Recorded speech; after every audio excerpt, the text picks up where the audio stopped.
Alright, I'm back. I had to clean pee off of my carpet. Potty training is a bitch.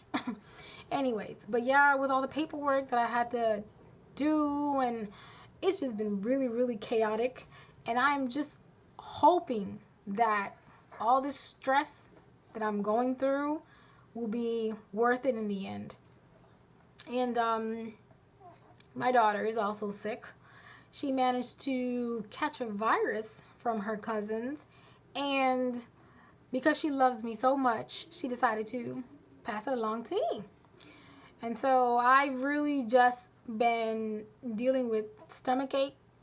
I've had a headache, I had a pretty low grade fever, and the bathroom and my ass have been on a entire day date because I've been going to the bathroom like all day yesterday, and they just enjoyed their little time together. They got to know each other a lot better, and it's crazy. It's not fun for everything you put in for your stomach to start aching and just bubbling and you running off to the bathroom again. But today I managed to have some breakfast, and I have not gone to the bathroom yet. And it's about 3 o'clock. I had breakfast around 9. I haven't eaten anything after that because I'm just so paranoid. I'm just waiting for that moment when my butt is going to say, I want to see my boyfriend again. And I run to the bathroom and go introduce the toilet to him. To it. So, I'm just being very cautious. And one last thing, I was reading something on Yahoo News. And I don't recall hearing this story last year, but it's something that happened last year, and I guess they're being prosecuted now this year for it.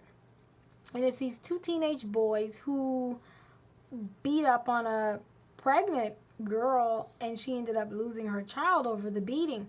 Now, it's sad, but at the same time, it has a little bit of, I guess maybe it's just me, a little sick humor to it, because of the fact that, well, apparently the boy and the girl, they were having, relationships with one another. And later on, he finds out that, hey, that's your cousin. So now the girl finds herself pregnant, and she's like, well, that's your child. So he's all upset. He doesn't want anything to do with his child. He's telling her, no, you need to get an abortion. And I mean, like, seriously, like, now. And she says, no, I don't want to have an abortion. It's not going down. So he gets together with his friend. They kidnap her, beat her down to the point that she lost the baby, and that's it. So now, later on, with the beautiful forensic technology that we have, they found out that the baby wasn't even his. So this all could have really been avoided if he would have just waited the 9 months, got a DNA test, and he would have found out the child wasn't even his, and he would have avoided, him and his friend, avoid a maximum of 35 years in prison over that.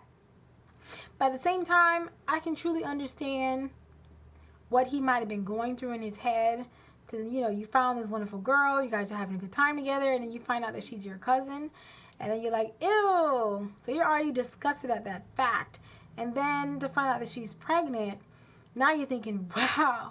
So a lot of people that I've talked to and everything, they kind of have like this whole thing when it comes to the chance of having a handicapped child, which usually happens when you have close family relationships like that. So I can see where his mind must have just been going bonkers, like, this can't be happening. He doesn't know what he wants. He doesn't know what to do. And he's sitting here asking her to just be smart about the whole situation and just say, come on, let's just go have an abortion. This is ludicrous. This is crazy. And for her to just be like, no. And then for her to be like, oh, that's your child.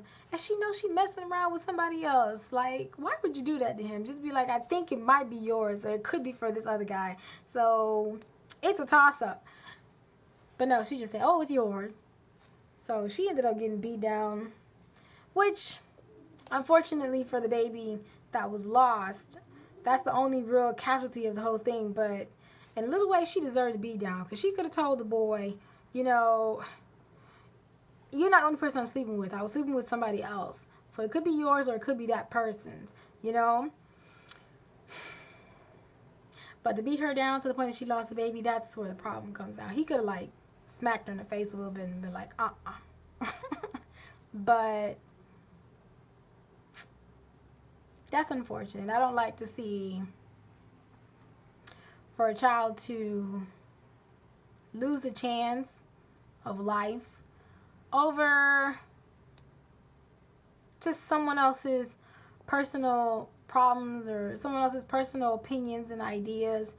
And I can relate to that personally. And I think that's probably why, in a way, this story is very sad to me, because it really all just could have been avoided. Like, seriously. That's a shame.